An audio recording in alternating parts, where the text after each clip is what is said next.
ئێمە زیاتر پرسیاری زیاتر قسەی زیاتر لەسەر ئەم بابەتە دەکەین لەگەڵ میوانەکەمان لە ستۆکهۆلمەوە لەگەڵمانە زۆر بەڕێز سەرکان کۆسە پەرلەمانتار لە لیستی سۆسیال دیموکرات. کاک سەرکان شەوتان باش، زۆر سپاس بۆ بەشداریکردنتان لەگەڵمان لەم گەشتەی هەواڵەکانی کوردستان 24. سوید وڵاتێکی دموکراسیە، ئێوەش ئەندامی پەرلەمانن. ئایا تورکیا ینی سوید بە مەرجەکانی تورکیا ڕازی دەبێت کە داوای کردووە کۆمەڵێک خەڵک جا پکەکە بن یاخۆ جلەن بن یاخۆ یەپەگە بن یا ئەوانە تەسلیم بە تورکیا بکاتەوە بۆ خۆشت دەزانی بەرژەوەندی لەسەر و هەموو شتێکەوەیە؟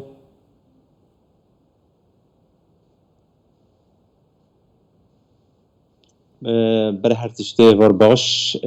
جوا همیارا و ج تماشاوانه ورا نشزانن نها هل بجارتن هنا للسويد و ليازده ما پیش ما هل بجارتن هيا و ام جلك نها هاوك هيجان صار هل بجارتن هنا او كما علاقه من صار هل بجارتن سويدنا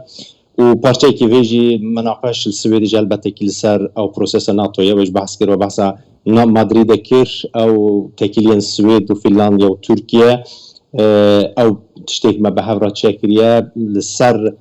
پێشە ڕۆژە ئەندابوونا سوێدی ناتۆ ئونزانن ناتۆ دەست پێ نەکریە یانە پشتی شەڕی رووسیا و ئوکراینە دەست پێ کردوە بوونا سەر زمان لێ لەڤر سوێد گەلەکێ هەر تشتیا گرنگ پارێستنا خوا بیناغ سەر قەرەنتیەکی ji bo we bi Finlandiya bi hevra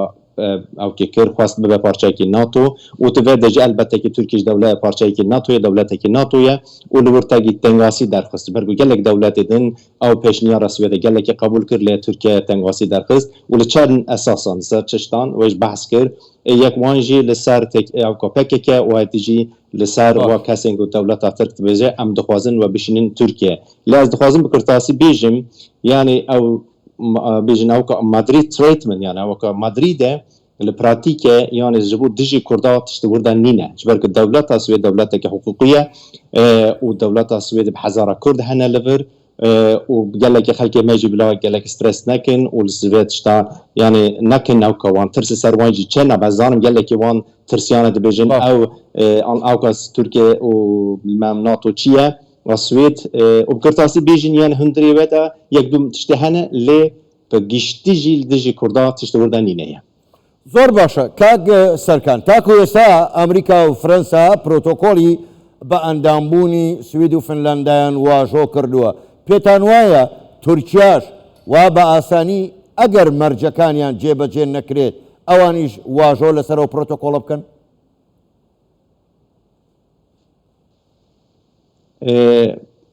از gelekî dewlet wê qebûl kirin zanî Amerîka û gelek dewletê din ew protokol qebûl kiriye îmza kiriye nivisandiye li binê wê niha ez tu dewletê din dijî Swêdê de nîne yani ew niha jî tekilîn we ji wan ser ziman navbeyna Swêd Finlandiya Tirkiye tekilî çê dibin ku ew prosesekî li ser yek du qalan li ser yek du maddeyan ez bawerim wê muşkilek mezin çê nebe û yani carekî dibêjim ew tekilîn ku Swêd û Tirkiye Finlandiya we berdewam dikin li wir da dijî Kurda tiştekî pratik û esas nîne. زۆر باشە کاک سەرکان ئەمڕۆ بۆ خۆ دەزانی کۆبوونەوەیکی گرنگ لە نێوان تورکیا و سوید و فنلەند لە هێلسنکی بەڕێوە چوو بە پێی زانیاریەکانی ئێوە هیچ لێژنەیەک کارە کراوە بۆ بەدواچوونی ئەو ڕێکەوتنەی کە لە نێوان ئەو سێلایانە ئەنجام دراوە؟ نها او جیوین gelek tazê çebûye hundirê we em nizane çi têde ye wek min behs kir em hilbijartin heye û em bi hilbijartina da kar xebatê ji bi hilbijartina dikin ew jî prosesekî din diçe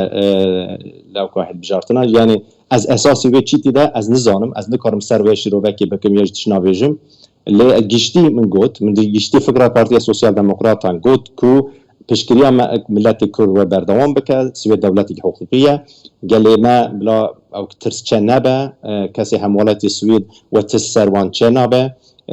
we tekiliya me û bûna me ser mesela Kurd we berdewam bike yani piştî hilbijartina ji tekiliya me bi Kurdara û ser meselê Kurda we berdewam bike wek Partiya Sosyal Demokratan. باش کاک سەرکان بۆ خۆت دەزانی مانجی ئەیلیل و داهاتوو هەڵبژاردنە لە سوید هەم بۆ پەرلەمان هەم بۆ شارەوانیەکان بەڵام پرسیارەوەیە ئایا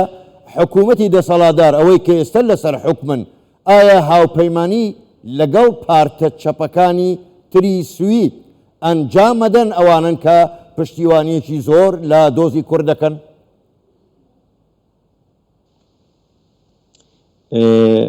پارتیا ما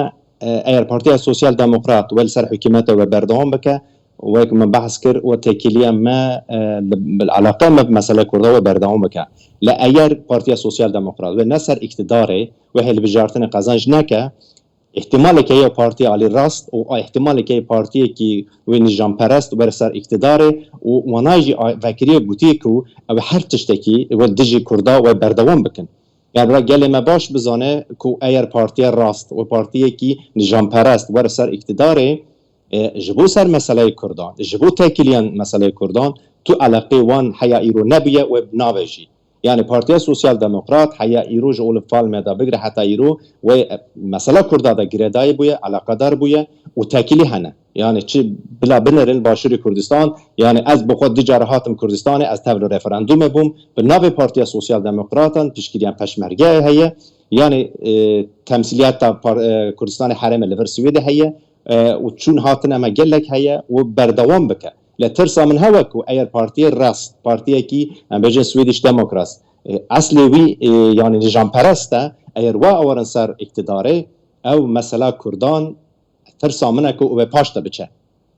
زۆر باشە زۆر بەڕێز سەرکان کۆسا پەرلەمانتار لە لیستی سۆسیال دیموکرات ڕاستەوخۆ لە ستۆکهۆڵمی پایتەختی سویدەوە لەگەڵمان بووی گەلێک سپاس بۆ بەشداریکردنتان لەگەڵمان سپاس بۆ ئێوە شەوتان باش